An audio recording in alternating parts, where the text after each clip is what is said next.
Hello everyone, welcome back to reframe life's with Priya. आज का topic है हम खुद। इस बारे में एक बहुत ही फेमस कोट से शुरुआत करना चाहूँगी। मैं वो नहीं जो मैं सोचती हूँ कि मैं हूँ, मैं वो भी नहीं जो आप सोचते हैं कि मैं हूँ, मैं वो हूँ जो मैं सोचती हूँ कि आप सोचते हैं कि मैं हूँ। बहुत कंफ्यूजिंग है, राइट? लेकिन इसका बेसिकली मतलब यही है कि हम अपने दिमाग में कुछ ऐसी धारणाएं बना लेते हैं जिससे हमको लगता है कि सामने वाला हमसे वो चीज़ चाहता है और हम वो सारी चीज़ें करने लगते हैं। जैसे कि जब हम टीन एज में होते हैं, हम फ्रेंड्स के साथ जाते हैं आते हैं, तो हमको कई बार अपने बच्चों को कहते हुए सुना होगा, या हम खुद भी जब उस एज में थे तो हमको भी कभी कभी ऐसे लगता था कि हमारी फ्रेंड्स जो हैं वो इस तरह के कपड़े पहनते हैं, या वो बड़े बड़े पार्टीज़ में जाते हैं, या बड़े बड़े रेस्टोरेंट्स में टाइम स्पेंड करते हैं, गेट टुगेदर करते हैं, तो हमको भी वैसे मेंटेन करना पड़ेगा, हमको भी ये करना है, उनको ऐसा, उनकी ये उम्मीद है। पर ये उनकी उम्मीद नहीं है, ये हमने खुद सोच लिया कि ये उनकी उम्मीद है। या फिर बहुत बाद में भी जब हम अपनी लाइफ में काफ़ी एक मिड एज में पहुंचते हैं, तब भी आपने बहुत लोगों को देखा होगा कि बहुत लोग वो सारे काम करते हैं, बहुत ज़्यादा खर्चा करना, बहुत ज़्यादा महंगे महंगे साड़ी, कपड़े, गहने, हर चीज़, सिर्फ इसलिए क्योंकि उनको ऐसा लगता है कि वो जिसके यहाँ जा रहे हैं या वो जहाँ अपने आप को मतलब मौजूद रख रहे हैं, वहाँ पे जो बाकी लोग हैं वो एक्सपेक्ट कर रहे हैं कि वो ऐसे रहने चाहिए।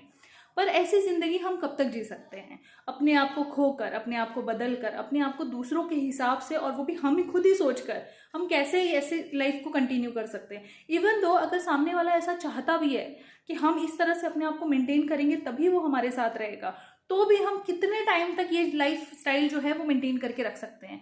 अगर आप अपने सारी जो पैसे हैं, सारी जो अर्निंग्स है, सेविंग्स है, सिर्फ शोबाजी करने में निकाल देंगे, तो फ्यूचर में आपकी लाइफ क्या होगी?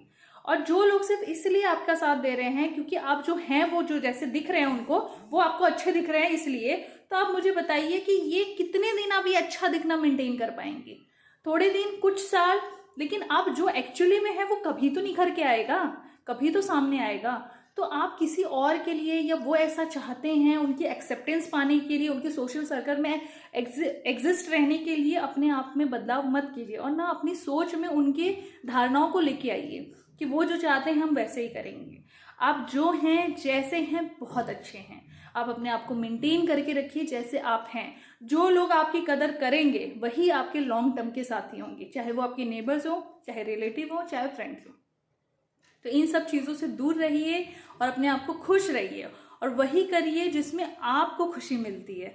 किसी और को किस चीज़ से खुशी मिलेगी या किसी और को किस चीज़ से दुख होगा, इससे आपको कोई मतलब नहीं होना चाहिए। हाँ, अब इसका मतलब ये नहीं है कि हम एकदम से प्रैक्टिकल हो जाएं और गलत करने लगें और फिर सोचें कि किसी को क्या फ़र्क पड़ता है या क्या नहीं पड़ता, उससे मुझे कोई लेना देना नहीं है।